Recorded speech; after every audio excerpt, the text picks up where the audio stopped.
سب سے پہلے میں اپنے تمام اساتذہ اور جامعہ رحمانی کے کارکنان جو ہمارے سامنے تشریف فرما ہیں، میں ان سے گزارش کروں گا کہ آپ سب حضرات یہاں کرسیاں خالی ہیں، آپ ادھر تشریف لے آئیں۔ الحمدللہ رب العالمین والصلاة والسلام علی النبی الامین وعلى آلہ الطاہرین واصحابہ الغر المیامین وعلى اتباعہ اجمعین، اما بعد۔ جامعہ رحمانی منگیر کے موقر اساتذہ کرام و کارکنان عظام اور عزیز طلبہ،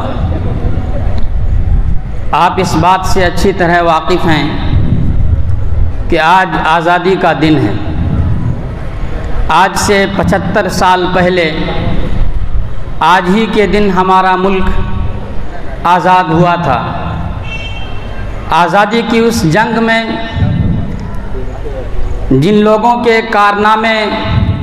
اور جن کی قربانیاں رہی ہیں، آج ہم انہیں یاد کرنے کے لیے اکٹھا ہوئے ہیں۔ اپنے اسلاف کے زرعی اور قیمتی کارناموں کو یاد کرنا اور ان کو اپنی نئی نسلوں تک پہنچانے کی فکر کرنا کسی بھی قوم کی زندگی کی علامت ہوا کرتی ہے۔ انہی واقعات اور کارناموں کو سن کر خاموش زندگی میں تحریک پیدا ہوتی ہے، عزم و حوصلے جمع ہوتے ہیں اور کچھ کر گزرنے کا جذبہ بیدار ہوتا ہے۔ غیر منصف مورخین اور اہل قلم نے اس ملک کی آزادی کے تاریخ کو مسخ کرنے کی جو کوششیں کی ہیں، ان کو جانتے ہوئے بھی ہم اپنے اسلاف کے کارناموں اور مسلم رہنماؤں کے کردار کو یاد نہیں رکھ سکے، اور ان کارناموں اور کردار کو اپنی نئی نسلوں تک پہنچانے میں ہم ناکام رہے ہیں، جس کا نتیجہ یہ ہوا کہ آج موجودہ نسلیں اور ہمارے مسلم نوجوانوں کے ذہن و دماغ پر ایک تاثر بیٹھ چکا ہے کہ اس ملک کی آزادی کی لڑائی میں مولانا ابوالکلام آزاد کے علاوہ بس 1-2 مسلمان اور تھے، اور یہ تاثر لینے پر ہماری قوم یا ہمارے قوم کے نوجوان اس لیے مجبور ہیں کہ آزادی کی تقاریب میں، خواہ وہ 15 اگست کی محفلیں ہوں یا 26 جنوری یوم جمہوریہ کی محفلیں ہوں، ان مجاہدین آزادی کا تذکرہ تک ہم نہیں کرتے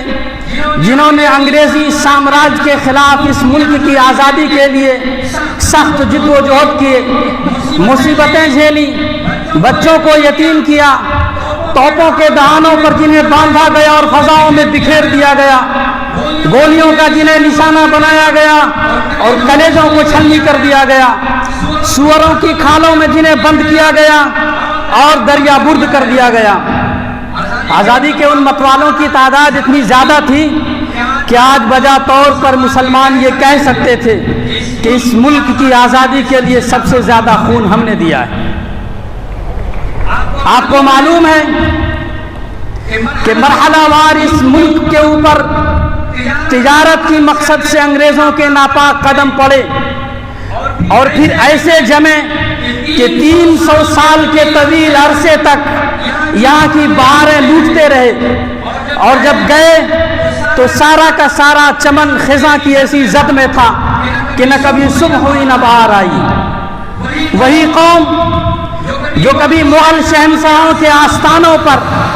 تجارت کی بھیک مانگنے آئی تھی، جب وہ آستانے اجڑ گئے، بھیک دینے والے ہاتھ مجبور ہو گئے، اور لال قلعے کی 4 دیواریوں میں سانس لینے والے افراد جب شاہجہاں کی مسجد کی سیڑھیوں پر بیٹھ کر بھیک مانگنے پر مجبور ہو گئے، تو وہ غیر ملکی تاجروں نے ان کے لیے اپنے بھنڈارے کھول دیے، جس کے نتیجے میں رفتہ رفتہ ان کا ہمارے ملک کی آزادی سمٹ کر ان کے قدموں میں ڈھیر ہوتی چلی گئی، اور نتیجہ یہ آیا کہ سارا کا سارا ملک ہمارا غلام بن گیا۔ ہم ظاہر ہے کہ اس غلامی کے خلاف اگر کسی قوم سے یہ توقع کی جا سکتی تھی کہ غلامی کے اس تانے بانے کو ادھیڑ کر حریت و آزادی کا نعرہ دے، تو یہ طے تھا کہ وہ قوم مسلم ہی ہو سکتی تھی، اس لیے کہ مسلمان ایسا دین اور ایسی شریعت کے پابند ہے جس کی خمیر میں آزادی ہے۔ اسلام نے صدیوں سے چلی آ رہی غلامی کی روک تھام کے لیے غلاموں کے آزاد کرنے کے فضائل بیان کیے، قوانین وضع کیے، اس لیے کہ اسلام میں آزادی کا تصور ایک خدا واحد کی مطلق غلامی سے مربوط ہے۔ ایک اللہ کی غلامی لے لینے کے بعد انسان تمام غلامیوں سے آزاد ہو جاتا ہے، اور یہی آزادی ہے جس کے تحفظ کے لیے پھر وہ اپنی جان کو لگا دینا بھی اپنی سعادت سمجھتا ہے، اور مسلمانوں کا یہی تصور حیات و ممات ہے جس کی نظیر دوسری قوموں کی تاریخ میں نہیں ملتی، اور اسی بنیادوں پر مسلمانوں نے دنیا کی بڑی سے بڑی سپر پاور طاقتوں پر غلبہ حاصل کیا اور ان کے آنکھوں میں آنکھیں ڈال کر باتیں کی۔ یہ ایک سچی حقیقت ہے کہ تاریخ کا کوئی دور ایسا نہیں گزرا جب اس قوم کے اندر ناموس وطن پر مر مٹنے والے افراد موجود نہ رہے ہوں، بلکہ ہمیشہ رہے اور دو دو ہاتھ ہوتے رہے۔ چنانچہ 1799 سے لے کر 1920 تک ہم تنے تنہا اس ملک کی آزادی کے لیے لڑتے رہے، اور اس درمیان حضرت شاہ عبدالعزیز محدث دہلوی رحمۃ اللہ علیہ کی فکروں کے حاملین علماء کرام اپنے سروں کا نذرانہ پیش کرتے رہے۔ البتہ 1857 جنوری کے مہینے میں کلکتہ کے بارک پور سے ایک چنگاری اٹھی اور اس نے پورے ملک کو اپنی لپیٹ میں لے لیا، اور دھیرے دھیرے میرٹھ چھاؤنی پہنچ گئی۔ 23 اپریل 1857 کو میرٹھ چھاؤنی میں بغاوت ہو گئی، اور 10 مئی 1857 کو تمام فوجی ایک جٹ ہو کر دہلی کے لیے روانہ ہو گئے۔ مجاہدوں کا یہ قافلہ دہلی پہنچتا ہے، اور ادھر دوسری طرف بریلی سے ایک خبر آتی ہے کہ وہاں کے کوچہ و بازار میں بھی انگریزوں کے خلاف اشتعال انگیز پوسٹر دیکھے گئے۔ پھر علماء کرام نے مورچہ سنبھالا اور جگہ جگہ جا کر انقلابی تقریریں شروع کی، اور اس سے عوام میں کافی بیداری پیدا ہو گئی، اور مجموعی طور پر ایک ایسا ماحول پیدا ہو گیا کہ طے ہو گیا کہ اب انگریزوں کو یہاں سے بھگا کر ہی دم لینا ہے، اور ملک کے مختلف خطوں میں محاذ تیار ہونے لگے۔ 1857 کی جنگ آزادی میں جو ملک میں محاذ بنے، انہی محاذوں میں ایک محاذ شاملی کا محاذ تھا جو شاملی کے میدان میں لڑا گیا، جس میں اعلیٰ حضرت حاجی امداد اللہ مہاجر مکی رحمۃ اللہ علیہ امیر الجہاد تھے، اور دارالعلوم دیوبند کے بانی حضرت مولانا قاسم نانوتوی سپہ سالار تھے۔ اسی معرکے میں حضرت حافظ ضامن شہید نے شہادت کا جام نوش کیا۔ حضرت مولانا قاسم نانوتوی اور ان کے رفقا نے شاملی کے میدان میں اپنی حربی صلاحیتوں اور خدا کی دی ہوئی ذہانتوں کے نتیجے میں انگریزوں کے دانت کھٹے کر دیے، اس لیے کہ اس وقت ملک کے جو حالات تھے وہ حضرات اپنی آنکھوں سے دیکھ رہے تھے کہ اس ملک میں جس قدر ہمارا مادی وجود خطرے میں ہے، اس سے زیادہ ہمارا دینی وجود خطرے میں ہے۔ چنانچہ شاملی کے میدان میں 3 دنوں تک معرکہ جاری رہا، اور چوتھے دن مجاہدین کو غلبہ حاصل ہو گیا، شاملی کی تحصیل پر مجاہدین کا قبضہ ہو گیا۔ لیکن جیسے ہی شاملی کی تحصیل پر مجاہدین کا قبضہ ہوتا ہے، ادھر دلی سے یہ خبر آتی ہے کہ دوبارہ انگریز کا قبضہ ہو چکا ہے، اور ملک کے مختلف خطوں سے اسی طرح کی خبریں آنے لگی۔ نتیجہ یہاں پہنچا کہ ہم 1857 کی جنگ آزادی ہار گئے۔ لیکن بزرگوں، اس معرکے کے جو سپہ سالار تھے حضرت مولانا قاسم نانوتوی رحمۃ اللہ علیہ، وہ عزم و حوصلے کے پیکر تھے۔ اللہ تبارک و تعالیٰ نے اسلامیہ نے ہند کی نئی زندگی کے لیے ان کو پیغامبر بنا کر برپا کیا تھا، اور ایک ایسے وقت میں پیدا کیا تھا جب امت کو ان کی ضرورت تھی۔ انہیں تو اسلامیہ نے ہند کی بقا کا انتظام کرنا تھا، اس لیے کہ اس وقت وہ حضرت شاہ ولی اللہ محدث دہلوی رحمۃ اللہ علیہ کی تمام تحریکات کے اکیلے روح رواں تھے اور ان کے علوم و معارف کے امین تھے۔ خلاصہ یہ کہ حضرت شاہ ولی اللہ محدث دہلوی رحمۃ اللہ علیہ سے جو ایک تحریک اٹھی، جو ایک قافلہ برپا ہوا، جس کے مقاصد میں تنوع تھا، اصلاح باطن، تزکیہ نفوس، اصلاح و تجدید اور حریت و آزادی کی اہمیت و قدر و قیمت، اس طرح کے اہم عنوان اس مقاصد میں شامل تھے۔ وہ قافلہ رواں دواں رہا، چلتا رہا، اور ہر دور میں اس کو عظیم رہنماؤں کی رہنمائی ملتی رہی۔ حضرت شاہ ولی اللہ محدث دہلوی کے بعد حضرت شاہ عبدالعزیز محدث دہلوی، اور ان کے بعد حضرات سیدین شہیدین، ان کے بعد حضرت مولانا مظفر حسین کاندھلوی، مولانا مملوک علی نانوتوی۔ بہرحال جب وہ علم و عمل کا وہ قافلہ، علم و عمل کا وہ کارواں، افکار و نظریات کا وہ مجموعہ حضرت نانوتوی تک پہنچا تو اپنے تمام رہنماؤں سے وہ محروم ہو چکا تھا۔ چنانچہ حضرت نانوتوی نے اسے سنبھالا دیا اور ایک ماہر ملاح کی طرح اسے ساحل سے ہمکنار کیا، اور اتنا ہی نہیں بلکہ اپنے بعد کے لیے اس کشتی کے کھیونہاروں اور ملاحوں کی تخلیق کے مقصد سے قصبہ دیوبند میں ایک مرکزی سینٹر قائم فرمایا، جس کو دنیا دارالعلوم دیوبند کے نام سے جانتی ہے۔ یہی دارالعلوم دیوبند ہے جو افکار ولی اللہ کی آخری اور مرکزی اما جگہ ہے، جو حضرت نانوتوی کی تمام تحریکات کا نچوڑ ہے، جو ام التحریکات ہے، اور اسی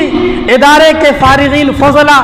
اور وہاں کے تربیت یافتہ علماء آج پوری دنیا کے تمام خطوں میں پھیل کر حضرت نانوتوی کے افکار و نظریات اور ان کے علوم و معارف کی ترویج و اشاعت میں لگے ہوئے ہیں۔ بزرگوں،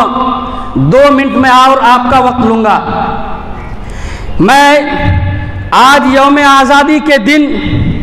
جامعہ رحمانی منگیر کے اس اسٹیج سے ایک پیغام دینا چاہتا ہوں۔ میں اپنے اساتذہ کی خدمت میں بھی عرض کرتا ہوں اور طلباء سے بھی کہتا ہوں، اور ان حضرات کے حوالے سے میں پورے ملک کے مسلم نوجوانوں سے کہتا ہوں کہ اے مسلم نوجوانوں، یہ طے کر لو کہ جس طرح آزادی کی تاریخ کو توڑ مڑوڑ کر پیش کیا جا رہا ہے، اس کو حقیقت سے الٹ کیا جا رہا ہے،